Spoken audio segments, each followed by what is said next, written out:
Norman Taylor. Yes, let's hear another hand for Norman. Norman has been nominated for so many different blues awards and has won quite a few, so we're very blessed to have him. Norman is also a practitioner of science of mind, so we're very blessed to have him. Norman, thank you, Norman. Thank you very much. So, this month of January, we've been setting the tone for the whole month by delving into various books that were written by Ernest Holmes, the founder of religious science, Science of Mind. And so I've been going through all the different books that I had, and there are so many, and the interesting thing is that books are popping up that, I mean, he died in 1960. It was his birthday last week, by the way. But they're still coming up. So this is what, the one I got today, I have it with me, is called Living a Life Without Fear. The great thing, though, about reading Ernest Holmes' books is, and I know the people that have been in the classes or just read Ernest Holmes on their own realize in their own self that no matter how many times they read these books, it always feels fresh and new.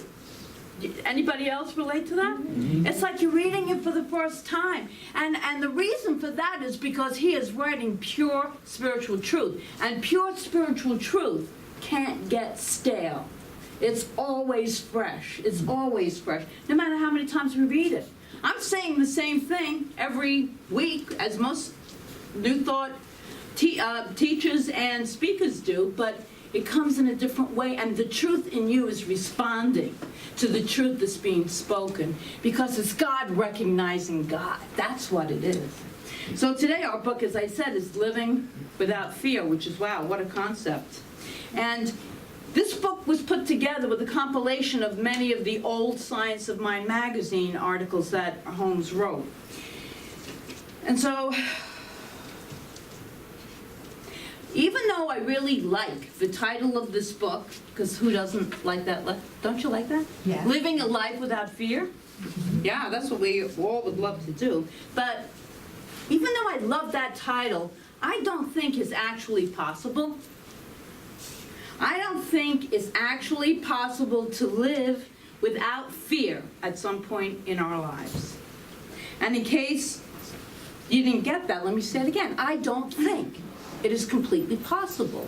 I think maybe some people, maybe, but anyone that I'm in contact with, there is some fear involved, right? And it might not seem real science of mind-like to be standing up here and saying that, but hey, we're spiritual beings, and hey, we're having a human experience. So if we're having a human experience, what is involved in humanity is those contrasts. And that's, as Fran so beautifully put, I told her that's a book in there, 50 Shades of what? Gray? No. No, one of those things. From between fear and light. Between fear and light. Fear and love, which is the same as light. But there's a different book. It's a very spiritual book. Let's get back to this. What is fear really in our lives today? Really?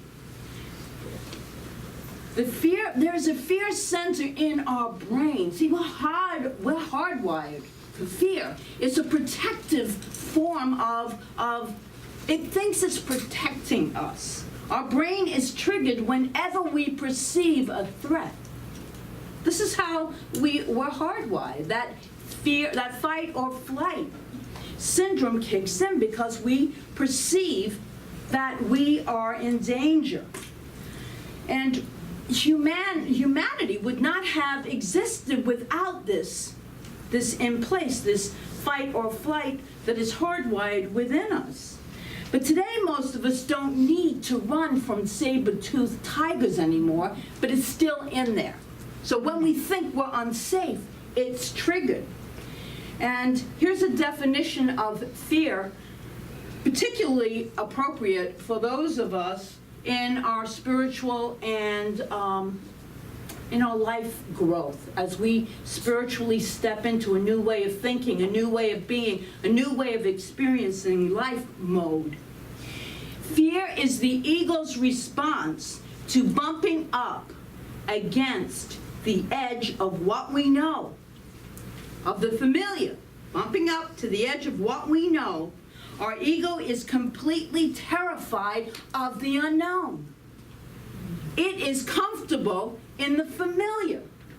When we are familiar with something, that's when we say, even if it's an abusive situation, because we're comfortable in it, we know everyone's responses and our responses in it, we stay because it's familiar. But when we step out into the unknown, our ego kicks right in and tells us we are not safe.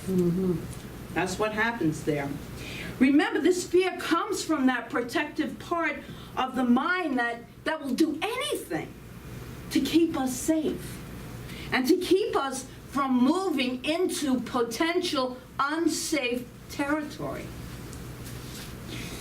The protective mind looks for all the reasons we shouldn't move or change our thinking in any way. It looks for this because it's keeping us safe. Whenever we are contemplating moving out of our comfort zones, it kicks in. In other words, moving into that unknown. And we know what's in the unknown because it's just an illusion because there really isn't any unknown. But our mind perceives there is an unknown, and we know that that's where the divine good is. It's in the unknown. But we feel fear. When we're stepping into something we know nothing about and we're out of our little or big or whatever boxes, Deepak Chopra says, throw the box out now. Don't even step outside of the box, just get rid of the box. So that's what we are moving into, just trusting and having that faith. So as long as that we are growing, stretching, finding our higher ways of showing up in life, as long as we are being called forth more and more, we are transmuting and transcending our paradigm, the way that we have been thinking, and we're moving into a new way of thinking that benefits us, that uplifts us, that empowers us. We feel the contrast, though. We feel the contrast, and in the contrast is the fear. But we can also feel fear when a subconscious belief has been triggered, something took place, and all of a sudden, within a split second, we're in fear, we're in terror, we're in anxiety. And that's from that unconscious. But the terror and all the fear that brings really puts us into that vibration of fear. Can anyone relate to that? Yes, of course. Okay, all right, good. Might be some truly evolved souls here, who knows, that don't feel fear. If you don't, please call me or talk to me. I really would like to learn more about that. The question really isn't, can we live without fear, right? But rather, are we going to let fear paralyze us into stagnation, into not moving? Because if we buy into the fear when it comes up in our physical bodies, and it's coming from our emotional bodies, and as Fran so perfectly put it, mind, body, spirit, it's all one, there's no separation. That's the thing that puts us into fear the most, the fact that we think that we're separate from God. We're not.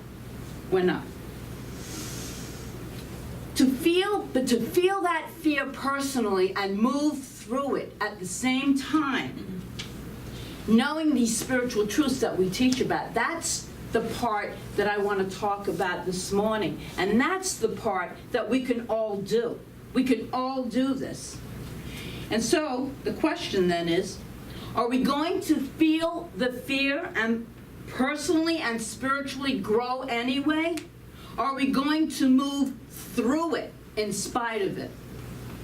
That's a very powerful question we can ask ourselves. But this is when we are in fear and we go within, and I'm going to give you some techniques. We go within and connect with that divinity within us, and we ask for the great omnipotent love of God to fill us. That's when the transformation takes place. That's when it takes place, when we're in the middle of fear and we reach for a higher answer, a higher way of living life. Having said all that, then, let's begin with a short paragraph from one of Ernest Holmes' books, Living Without Fear. And it's in this section that is called From Fear to Freedom. And he writes, "It would appear that for the most part, we are in our infancy in developing the use of our minds. Mind has been given to us, but what happens to its growth and development is largely an individual undertaking. Ours is the responsibility to use it and unleash its limitless possibilities.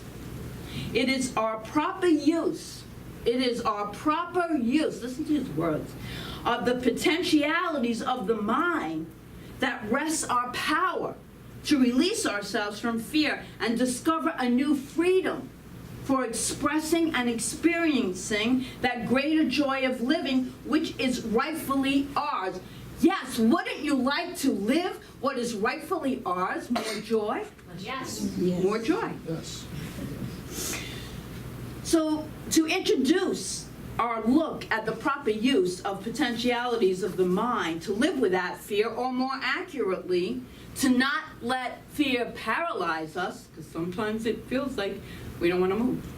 We don't want to leave out. We don't want to think. It's hard to think when you're in fear. We are going to do a brief mental exercise right now, okay? So I invite you to close your eyes and imagine that you are sleeping. You begin to dream. In the dream, you are being chased by a ferocious grizzly bear. Even though you are running at top speed, he is gaining on you quickly. Suddenly you fall and really hurt your leg. You struggle to get up, but you can't. And the bear is now practically on top of you. And to make matters worse, a den of lions has heard the ruckus and is now coming at you from another direction. And above you are circling a flock of very hungry vultures. Oh my gosh, what are you going to do to save yourself? This is a terrifying situation. Your heart is racing and you can hardly breathe. What are you going to do? It's really pretty simple. All you need to do to save yourself is to wake up. So wake up, everybody. Oh, you're safe. It's okay. But the mind can take the smallest scenario and turn it into the greatest fear. Anyone else do that? Or is it just me?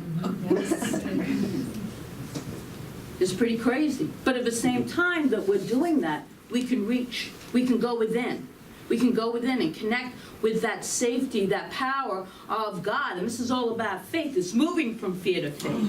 And in Living Without Fear, Ernest Holmes also writes, "It is significant to remember that since the first human turned his face from the clod, rose to his feet and proclaimed, 'I am,' the universe has silently awaited his conscious cooperation with it.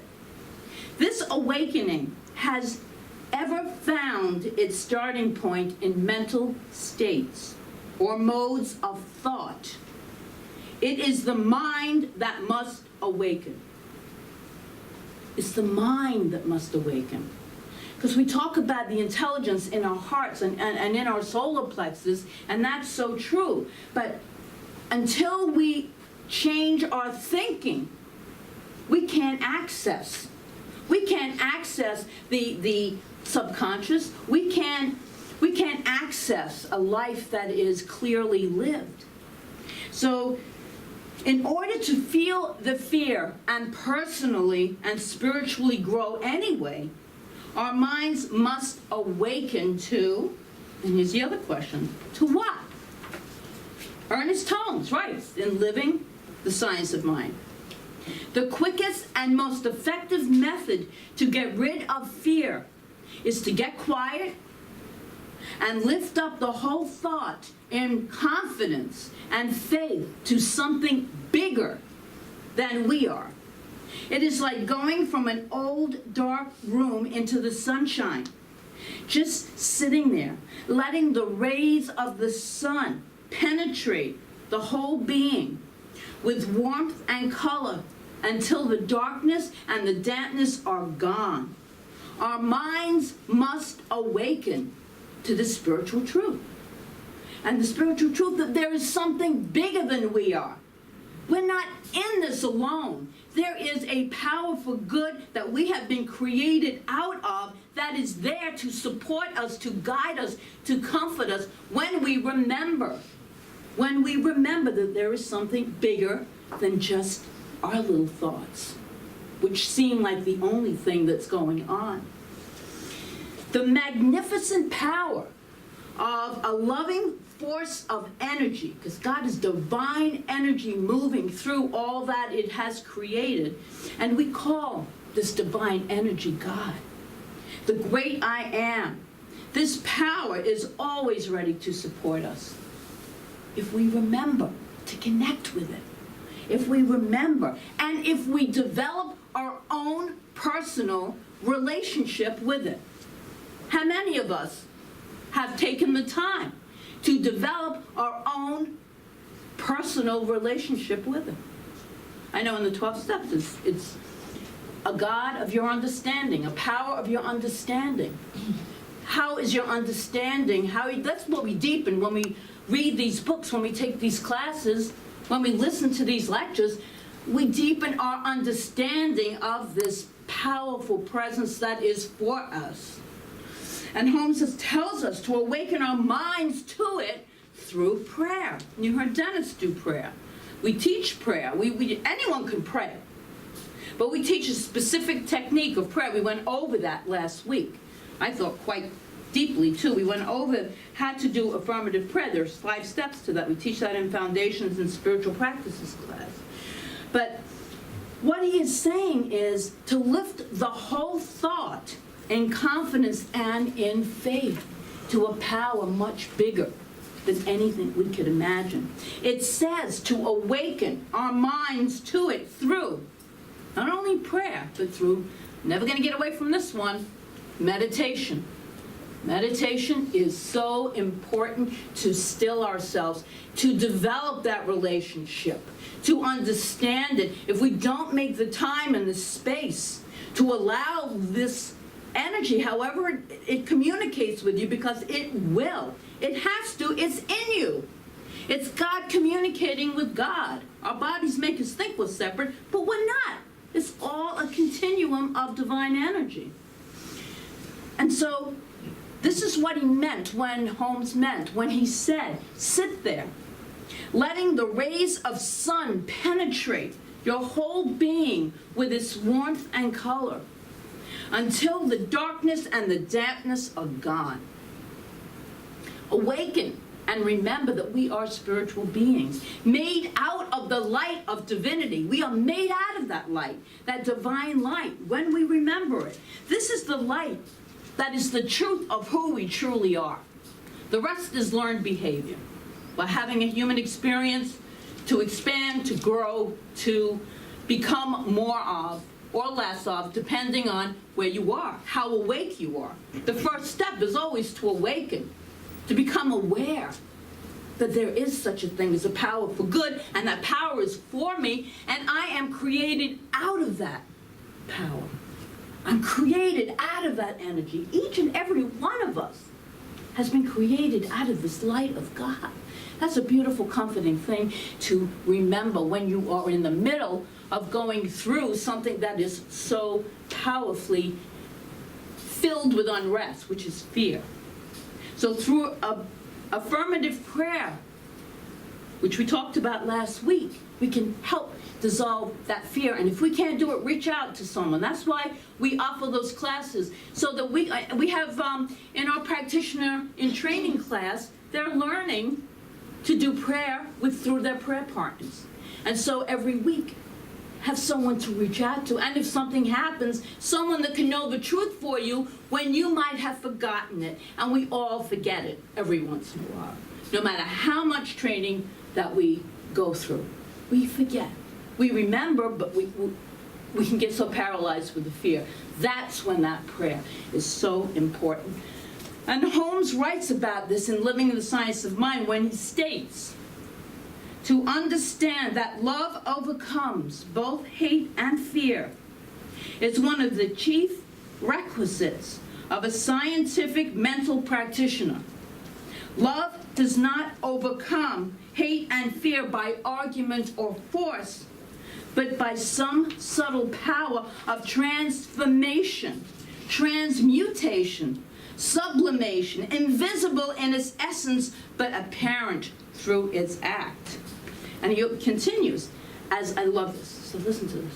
As light overcomes the darkness, as the presence of heat causes the atmosphere of the room to change until it is warm and comfortable, so that the radiant presence of love and peace dissipate fear, hate, and confusion. And he continues, one last paragraph. Love is the victor in every case. Love breaks down the iron bars of thought, shatters the walls of material belief, severs the chain of bondage through which thought has imposed upon us and sets the captive free. And I think we all deserve to be free, to live a life filled with peace, in a state of freedom. What do we want to be free from? Fear. Simple. It has many different guises, but it's fear. We want to be safe. We want to feel safe. We are safe. We want to feel safe. We want to feel secure. And so that's what going within, and then also the prayer, that's what it enables us to have more of that freedom. So we all have these fearful experiences, and the strong point being made here is that this fear, we're going to feel the fear because it's there anyway, so don't try to push it away, because you can't. Remember, the more you resist, the more the thing persists. Feel the fear and know. Go through it anyway and know. Know that there are divine principles that are governing you and loving you. So it's to move through it and not let the fear block our good. Remember that unknown that we think is like around the corner. We don't know what's around the corner, do we? That's the good of God. God is everywhere, in every space, in every crevice, and all that is omnipresent.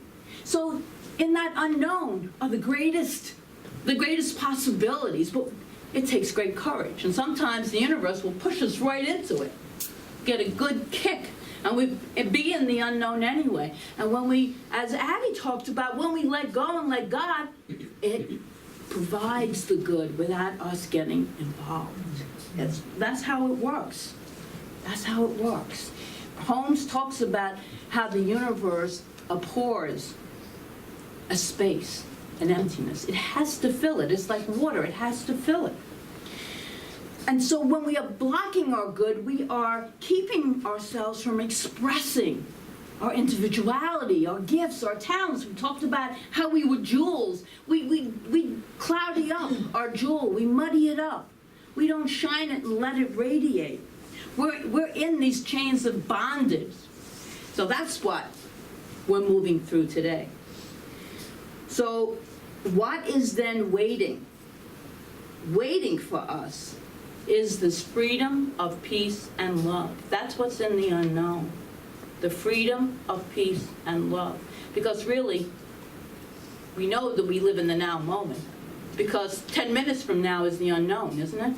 So the unknown is always there. But again, we have this protective system in place that thinks it's keeping us safe.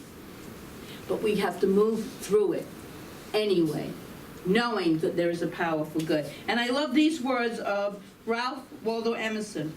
He says, "It was high counsel that I once heard given to a young person.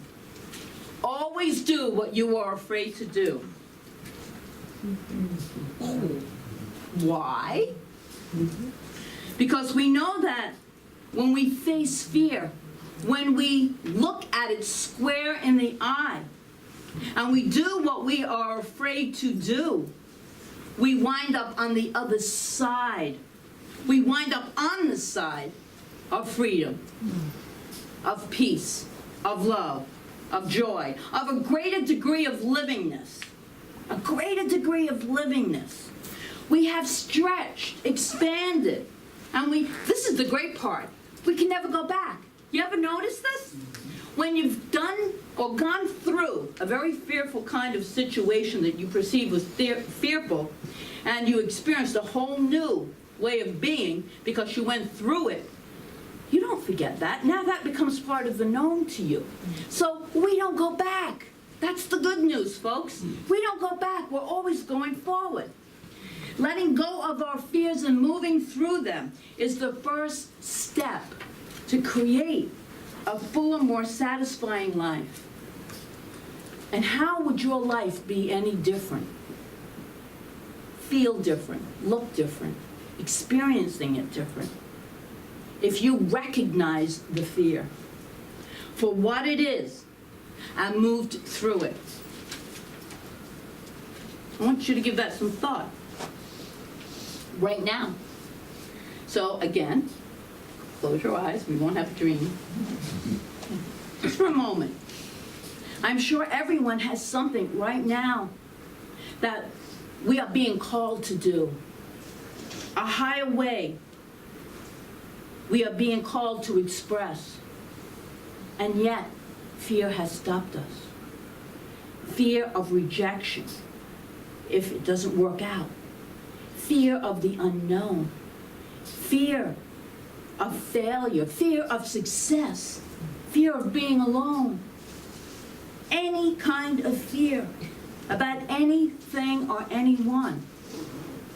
So get a picture in your mind's eye of what your life would look like when you feel the fear and move through it. Choose to move forward and grow anyway.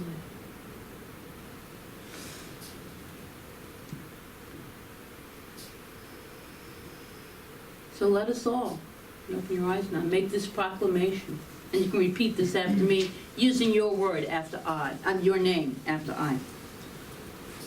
I, Margaret, do hereby commit, even though I might feel fear,